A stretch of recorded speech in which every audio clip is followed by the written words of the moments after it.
concepts that you will hear frequently if you study linguistics or any language-related field. However, one may ask, what exactly is the difference between these two concepts in linguistics? Are they interchangeable? In other words, can we use one instead of the other?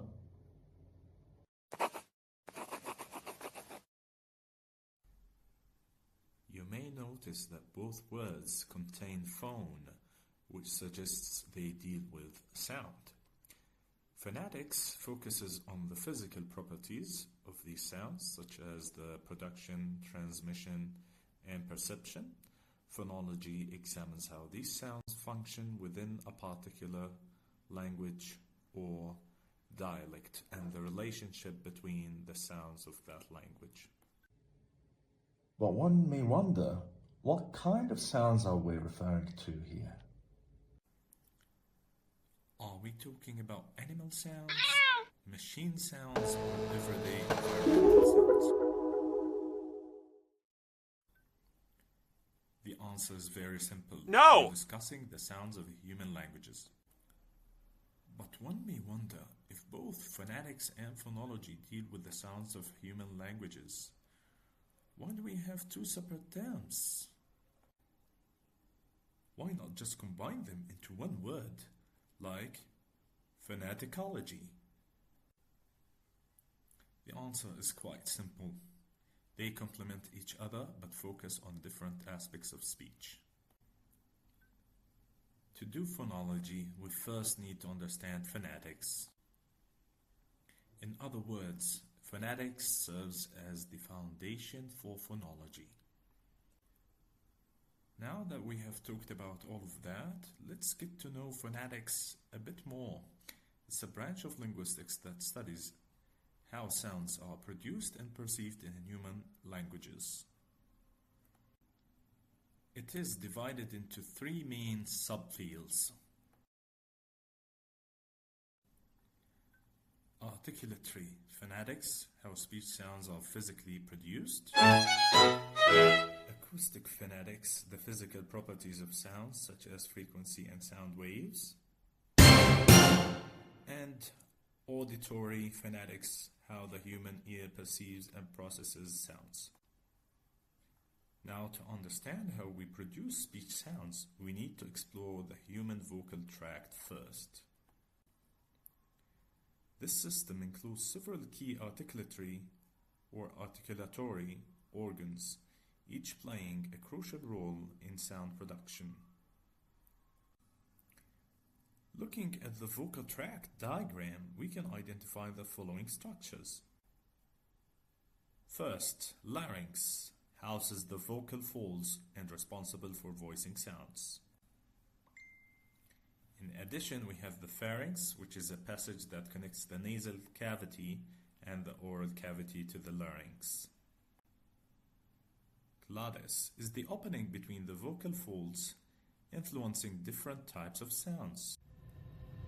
And most importantly, tongue, a highly flexible organ used to shape speech sounds that has different parts.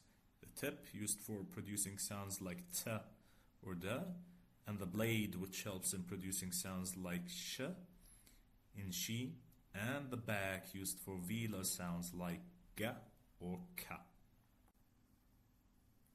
In addition to the tongue, in articulation we have the alveolar ridge, a bony ridge behind the upper front teeth, where alveolar sounds like t, d, s, and z are made. Next we have the palate. The hard palate is used for palatal sounds like ya in yes. Velum, or called soft palate, can raise or lower to allow air through the nose, affecting nasal sounds like m and n. Uvula, a small fleshy part at the back of the mouth, affecting certain sounds in some languages. Now that we understand more about the organs, let's explore how they function. The key difference between consonants and vowels lies in airflow restriction. When pronouncing consonants, there is an obstruction or a constriction in the vocal tract.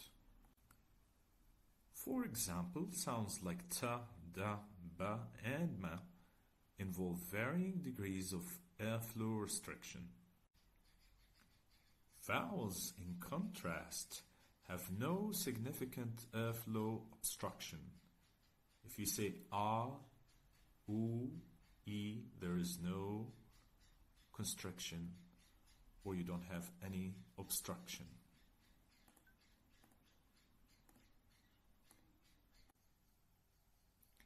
Vowels come in two types. Monophthongs, where the tongue stays in one position, like a, e, u, and diphthongs, where the tongue moves from one position to another, like I in time and ow in house. Now, before describing consonants and vowels in detail, we need to introduce the International Phonetic Alphabet, IPA. You may ask, why do we need a special system for writing sounds when each language already has its own spelling system? The answer to this is very simple. Traditional spelling is not accurate in representing speech sounds. Let's take the case of the F sound in English, which can be spelled in multiple ways. PH in phone, GH in enough, and simply F in words like food. Now that we've finished talking about IPA, let's move on to describe consonants, or to talk about the criteria used for describing consonants. We have three, the first of which is voicing, the second one is place of articulation, and finally we have manner of articulation. Voicing refers to whether or not the vocal folds vibrate during sound production. Now check the video in the background and you can easily tell that sometimes the vocal cords would vibrate and sometimes they won't. This would affect, of course, on whether the sound or the consonant is voiced or voiceless. You may ask after watching the short video earlier, now how can I tell if the consonant is voiced or voiceless? Well, a simple way is to place your fingers on your Adam's apple or on your throat and then to say the consonant. Let's test it. How about you say Z and Sa?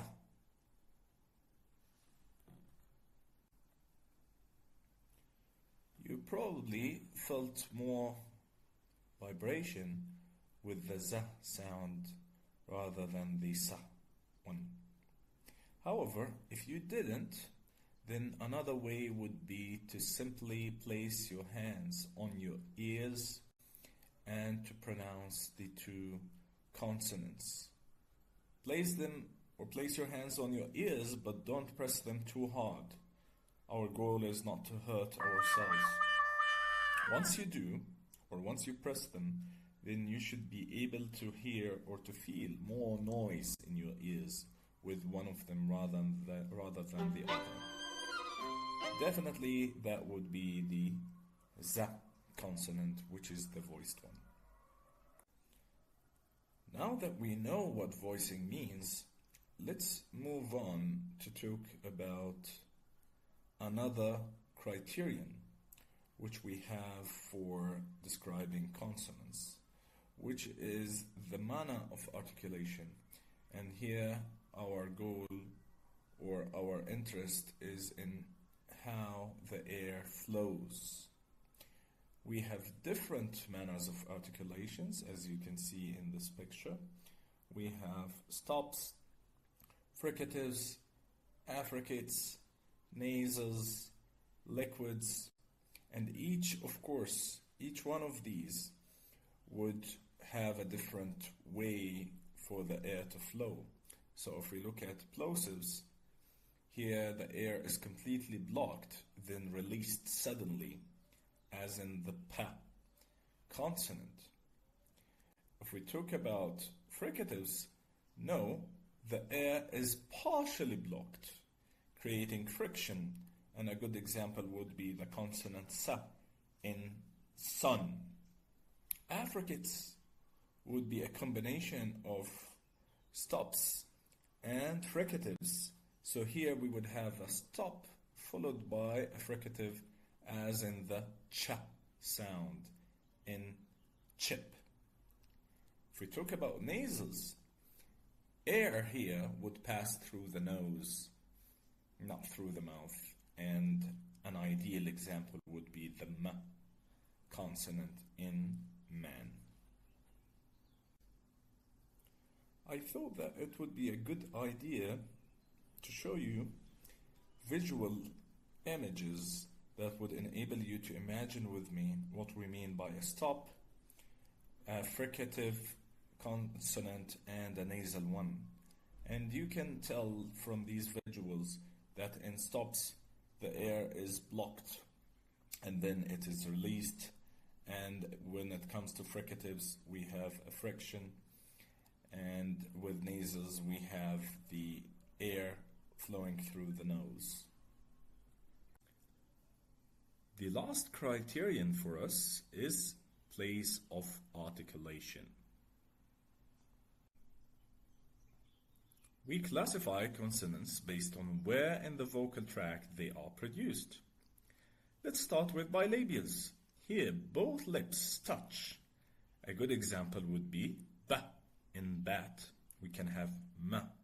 Also, we could have P, and we can add W. In a labiodental place, we have the lower lip and upper teeth touching each other. And a good example would be F in fish. We can also add V. Dental sounds. Here we have the tongue touching the upper teeth. And we can cite Th as an example. You may also say that the tongue is placed between the upper and the lower teeth if you want. Alveolar, tongue touches the ridge behind the upper teeth, and we can add T as an example in addition to other, of course, consonants. And as you can see in the image, we have more places that we need to be aware of if we want to classify consonants accurately in terms of place of articulation. Now that we are done with consonants and the criteria for describing them, we have to move to vowels and describe them according to 4 criteria: tongue height, tongue backness, lip roundness, and finally length. That is the vowel long or short? In height, we are concerned with how high the tongue is raised. We can compare any vowels that we want, but as you can see in the images that you have, these vowels are not all produced with the same tongue height. The same can be said about backness, where we want to check whether the tongue is towards the front or back, as you can see in the image here in front of you.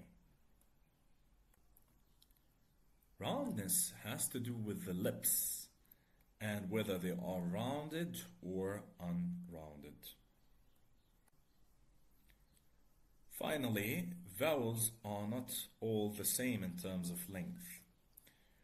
We have E and we have I. Notice In terms of length, one of them is longer than the other.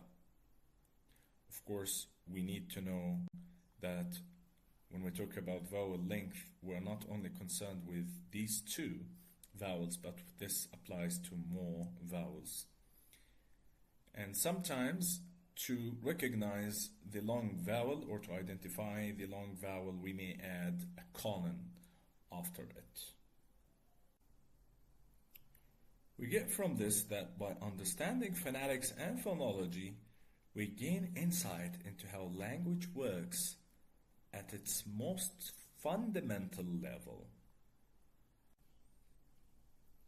I hope that you now have a better idea about phonetics and consonants and vowels. Keep exploring the sounds of language, and you will uncover even more fascinating aspects of speech. We shall return in another video to talk more about phonology, since we couldn't explore this enough in this video. Our goal here was more on phonetics, which would be the base for phonology. Thank you all for listening and have a good day.